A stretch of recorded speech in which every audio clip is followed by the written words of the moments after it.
और खबर दिल्ली से है, जहां प्रधानमंत्री नरेंद्र मोदी के साथ मुख्यमंत्री योगी आदित्यनाथ की बैठक खत्म हो चुकी है। 2 घंटे तक प्रधानमंत्री और सीएम योगी के बीच ये बैठक चली। बैठक में मंत्री अरविंद शर्मा भी मौजूद रहे। अयोध्या के विकास कार्यों को लेकर अयोध्या के डीएम कमिश्नर ने प्रेजेंटेशन दिया और प्रधानमंत्री ने बैठक में दिशा निर्देश भी दिए। दिल्ली स्थित यूपी सदन पहुंचे सीएम योगी। इसके बाद और उससे पहले उन्होंने यहां प्रधानमंत्री से मुलाकात की तस्वीर भी सामने आई, जिसमें गुलदस्ता देके स्वागत करते हुए, वो सम्मानित करते हुए मुख्यमंत्री योगी आदित्यनाथ प्रधानमंत्री का। तो पीएम मोदी के साथ सीएम योगी की बैठक जो है वो खत्म हो चुकी है। 2 घंटे तक ये बैठक चली। अयोध्या को लेकर इसमें खासकर बात हुई, चर्चा हुई। तो दिल्ली में प्रधानमंत्री नरेंद्र मोदी के साथ मुख्यमंत्री योगी आदित्यनाथ की जो बैठक चल रही थी वो खत्म हो गई है। मुलाकात करीब 2 घंटे तक चली और इस बैठक में ए.के. शर्मा भी थे। उनके अलावा डीएम और कमिश्नर ने प्रेजेंटेशन दी और प्रधानमंत्री ने बैठक में दिशा निर्देश जारी किए।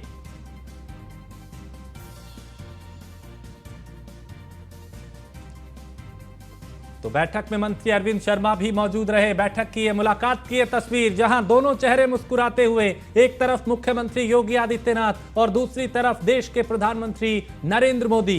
गर्मजोशी से स्वागत हुआ और ये चेहरों पर मुस्कान बता रही है कि पॉजिटिव चीजें हुई, यानी जो अयोध्या को लेकर कैसे सकारात्मक कार्य किए जा रहे हैं और कैसे और बेहतर किया जा सकता है। इस बैठक में उसी को लेकर कहीं ना कहीं चर्चा हुई, क्योंकि प्राण प्रतिष्ठा को लेकर भी उसे भव्य बनाने की तैयारी है और उन्हीं तैयारियों को किस तरह की दिशा दी जा रही है यह बताया गया। तो पीएम मोदी के साथ सीएम योगी की यह बैठक हुई और दिल्ली स्थित यूपी सदन पहुंचे मुख्यमंत्री योगी आदित्यनाथ। अब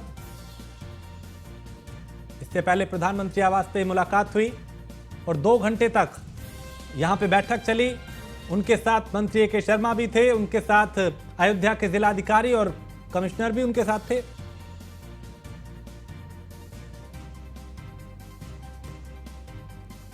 तो प्रधानमंत्री ने बैठक में दिशा निर्देश भी दिए।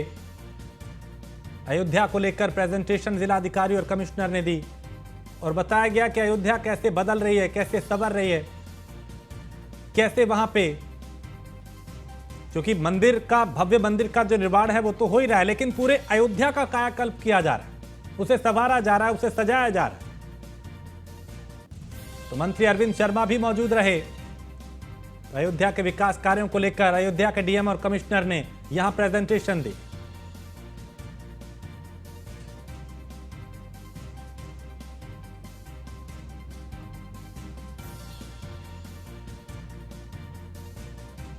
और मुख्यमंत्री पुष्कर सिंह धामी ने राज्य के सभी नागरिकों को आश्वस्त किया है कि सड़कों के किनारे राजकीय भूमि में अतिक्रमण हटाने के नाम पर सरकारी मशीनरी द्वारा किसी भी नागरिक का उत्पीड़न नहीं किया जाएगा।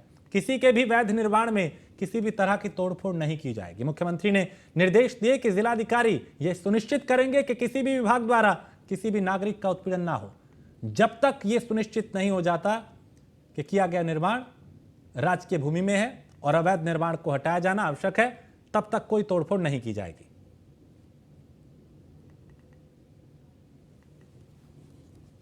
मैं समस्त राज्यवासियों को आश्वस्त करना चाहूँगा कि सड़क के किनारे राजकीय भूमि में अतिक्रमण हटाने के नाम पर सरकारी मशीनरी द्वारा किसी भी प्रकार से नागरिकों का उत्पीड़न नहीं किया जाएगा। किसी के भी वैध निर्माण में किसी भी तरह की तोड़फोड़ नहीं की जाएगी। जिलाधिकारी सुनिश्चित करेंगे कि किसी भी विभाग द्वारा किसी भी नागरिक का उत्पीड़न न हो, जब तक यह सुनिश्चित नहीं किया जाता है कि निर्माण राजकीय भूमि में है और अवैध निर्माण को हटाया जाना आवश्यक है, तब तक कोई तोड़फोड़ नहीं की जाएगी। परंतु वन भूमि में लैंड जिहाद के नाम पर जो प्रतीक खड़े कर दिए गए हैं, अवैध कब्जे कर दिए गए हैं, उनके विरुद्ध कार्रवाई जारी रहेगी। लेकिन सामान्य स्थितियों में मैं फिर से सभी राज्यवासियों को आश्वस्त करना चाहता हूं कि अतिक्रमण के नाम पर किसी भी प्रकार का उत्पीड़न नहीं किया जाए।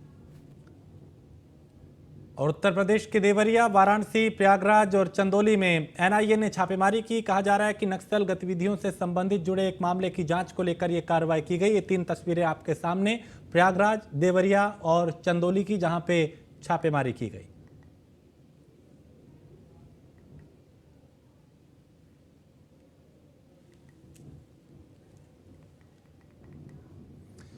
खबर नोएडा से है, जहां डेंगू से डॉक्टर की मौत हो गई। अब तक 400 से ज्यादा मरीजों की जिले में डेंगू की पुष्टि हुई है। 400 मरीजों में डेंगू के एक्टिव मरीजों की संख्या 150 के पार पहुंच चुकी है। सेक्टर 27 के निजी अस्पताल में महिला का इलाज चल रहा था। सेक्टर 122 की रहने वाली 28 साल की होम्योपैथिक डॉक्टर की डेंगू के चलते मौत हुई और डॉक्टर अक्षिता सिंह की इलाज के दौरान मौत हो गई।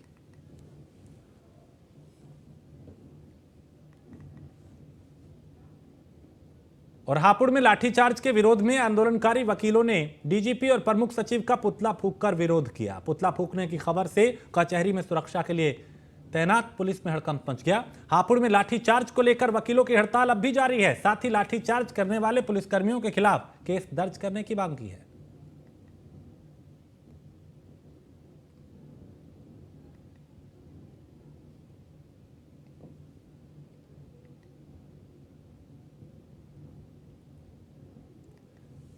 तो 3 दिन की वकीलों की हड़ताल और यहां पुतला फूंका गया डीजीपी का भी। और लखनऊ से खबर है, जहां अर्धनग्न अवस्था में घायल महिला आरक्षी मामले में बड़ा अपडेट आया है। हाईकोर्ट के स्वैत संज्ञान लेने के बाद सुरक्षा एजेंसियां अलर्ट हो गई हैं। सुरक्षा एजेंसियों ने प्रयागराज से लेकर मनकापुर स्टेशन तक डेरा डाल रखा है और रडार पर आए मामले से जुड़े संदिग्ध चिकित्सीय सूत्रों के मुताबिक महिला सिपाही के सिर में मिले हैं जख्म के निशान। सूत्रों का दावा है कि महिला सिपाही की पहले से ही पारिवारिक रंजिश चल रही थी। जांच पड़ताल में फिलहाल प्रशासन जुटा है। और यहां एक छोटे से ब्रेक के लिए रुकेंगे। ब्रेक के उस पार कुछ और खबर। मुजफ्फरनगर में भारतीय किसान यूनियन टिकैत की किसान पंचायत में किसानों का ज्ञापन लेने नहीं पहुंचा कोई अधिकारी और नाराज किसान नेताओं ने मुख्यालय पैदल कूच करने का फैसला लिया। और नरेश टिकैत ने भी किसानों के साथ पैदल कूच किया। अधिकारियों ने नरेश टिकैत को रास्ते में रोककर समाधान निकालने की कोशिश की। सड़क के बीच बैठकर शुरू हुई किसानों व प्रशासन की बातचीत और किसान नेता विकास शर्मा ने अधिकारियों को जमकर हड़काया। किसान नेताओं की बातें सुनते रहे अधिकारी और यहां पे काफी नारेबाजी हुई।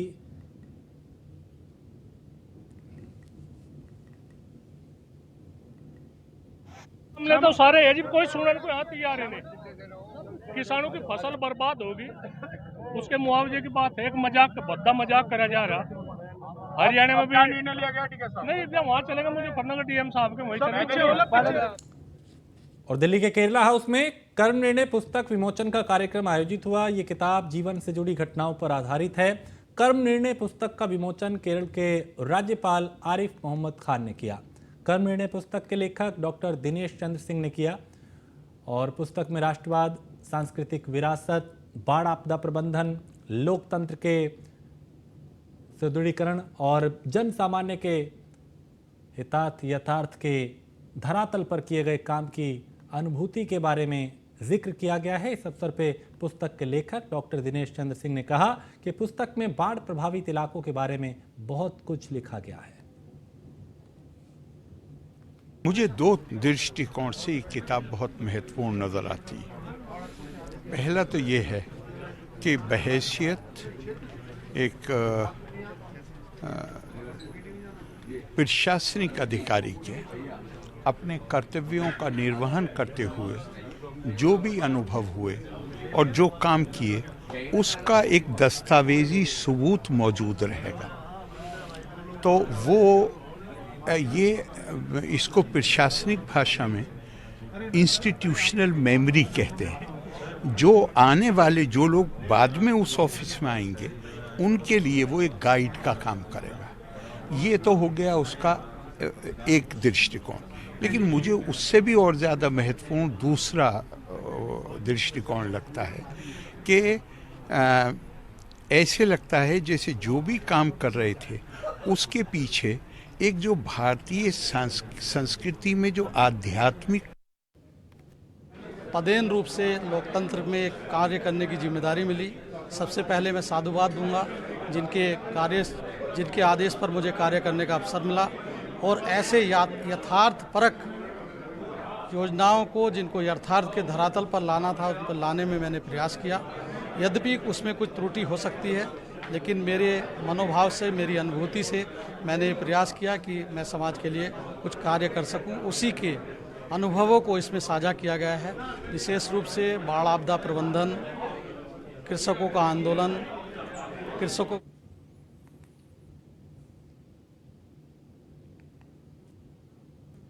और शाहजहांपुर में पुलिस ने मादक पदार्थ की तस्करी को लेकर विशेष अभियान चलाया, जिसके अंतर्गत 2 करोड़ रुपए की अफीम को पुलिस ने बरामद किया। साथ ही तस्कर को भी गिरफ्तार किया। तस्कर से पूछताछ के बाद पुलिस का दावा है कि कई खुलासे किए जाएंगे।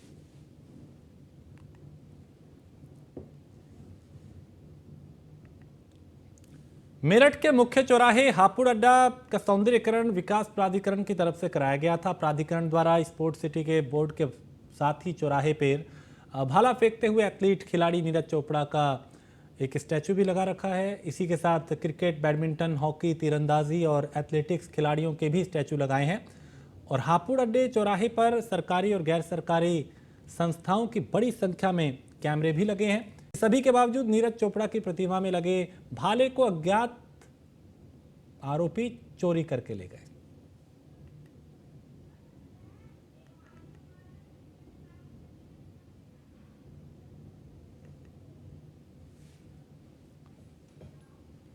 और गाजियाबाद का एक वीडियो सोशल मीडिया पे खूब वायरल हो रहा है। इस बार ये वीडियो किसी आम आदमी का नहीं बल्कि गाजियाबाद पुलिस में तैनात दारोगा जी का है।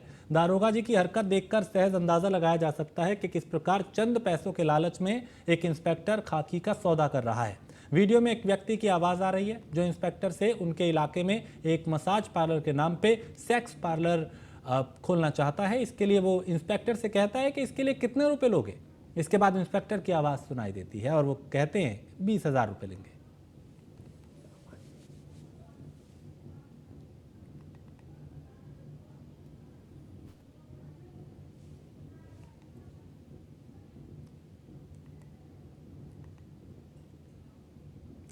और मामला ग्रेटर नोएडा के थाना इकोटेक वन क्षेत्र का है, जहां कई अलग अलग प्रदेश के माफियाओं को हथियार सप्लाई करने वाले बदमाश से पुलिस की मुठभेड़ हुई।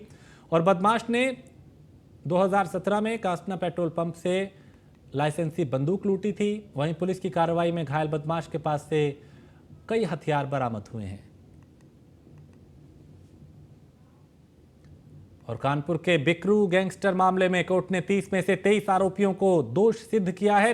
23 आरोपियों पर गैंगस्टर का आरोप सिद्ध हुआ है और 23 आरोपियों को न्यायालय ने 10-10 साल की सजा सुनाई है। 50,000 का यानी 50,000 का जुर्माना भी लगाया है। 7 आरोपियों के खिलाफ साक्ष्य न मिलने से उन्हें आरोप मुक्त किया गया। मेरी तरफ से पैरवी की गई थी। मैं विशेष लोक अभियोजक अमर सिंह भदौरिया गैंगस्टर एक्ट में हूँ। आज माननीय न्यायालय डीजे पंचम कानपुर देहात ने 23 व्यक्तियों को, 23 अभियुक्त गणों को 10-10 वर्ष का कारावास, आश्रम प्रवास एवं 50,000 रुपए जुर्माने से दंडित किया है और 7 अभियुक्त बरी किए गए हैं। इनके बारे में हम लोग जजमेंट की कॉपी प्राप्त कर रहे हैं। अध्ययन करने के बाद माननीय उच्च न्यायालय का रुख करेंगे, क्या कमी रह गई, क्यों छूट। मेरी तरफ से पैरवी की गई थी। मैं विशेष लोक अभियोजक अमर सिंह भदौरिया गैंगस्टर एक्ट में हूँ। आज माननीय न्यायालय डीजे पंचम कानपुर देहात ने 23 व्यक्तियों को, 23 अभियुक्त गणों को 10-10 वर्ष का कारावास, आश्रम प्रवास एवं 50,000 रुपए जुर्माने से दंडित किया है और 7 अभियुक्त बरी किए गए हैं। इनके बारे में हम लोग जजमेंट की कॉपी प्राप्त कर रहे हैं। अध्ययन करने के बाद माननीय उच्च न्यायालय का रुख करेंगे, क्या कमी रह गई।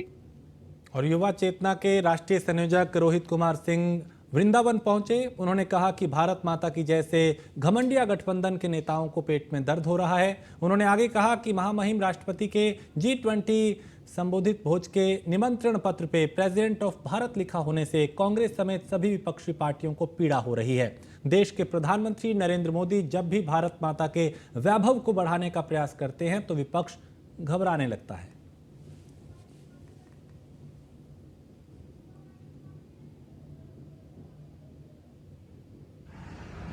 G20 समिट में पूरी दुनिया के लोग भारत माता की भूमि पर आ रहे हैं। भारत की महामहिम राष्ट्रपति जी के द्वारा G20 से संबंधित भोज में जो निमंत्रण दिया गया है उसमें प्रेसिडेंट ऑफ भारत का उल्लेख किया गया है। इससे कांग्रेस पार्टी समेत विपक्ष में बैठे तमाम घमंडिया लोगों को पेट में दर्द हो गया है। भारत, आर्यावर्त, जम्बू द्वीप, हिंदुस्तान यह हमारे देश का नाम है। और क्या कारण है कि आज कांग्रेस के लोगों को, विपक्ष के लोगों को भारत के नाम पर आपत्ति हो रही है? क्यों विपत्ति हो रही है? परिवार बचाने वाले लोगों को पेट में दर्द हो गया है। जब जब देश के यशस्वी प्रधानमंत्री माननीय मोदी जी देश के वैभव को बढ़ाने का प्रयास करते हैं, तब तब ये घमंडिया लोग देश के वैभव को बढ़ने देना नहीं चाहते हैं, बाधा बनाने का प्रयास करते हैं। देश की जनता प्रधानमंत्री मोदी जी के साथ है और निश्चित रूप से आने वाले चुनाव में देश की जनता घमंडिया लोगों के घमंड को। खबर लखनऊ से है, जहां एमडी मध्यांचल भवानी सिंह खगरोत के ऊपर शासन की मंशा के विपरीत काम करने का आरोप लगा है। इससे पहले भी केंद्रीय राज्य मंत्री और विधायकों ने कॉल न उठाने का आरोप लगाया था, जबकि सीएम योगी का सख्त आदेश है कि सीयूजी के किसी भी नंबर से कॉल आता है तो जरूर उठाया जाए। तो यूयूपीसीएल के अंतर्गत 33/11 विद्युत उपकेंद्रों पर पेयजल और शौचालय की व्यवस्था करने के सीएम और ऊर्जा मंत्री ने निर्देश दिए थे, जिसमें पूर्वांचल, पश्चिमांचल व दक्षिणांचल विद्युत वितरण निगम के विद्युत उपकेंद्रों पर पेयजल व शौचालय के लिए निविदा निकाली जा चुकी है। कुछ जगहों पे काम भी शुरू हो गया है। इसके बावजूद मध्यांचल के एमडी द्वारा सीएम के निर्देश का पालन नहीं किया जा रहा।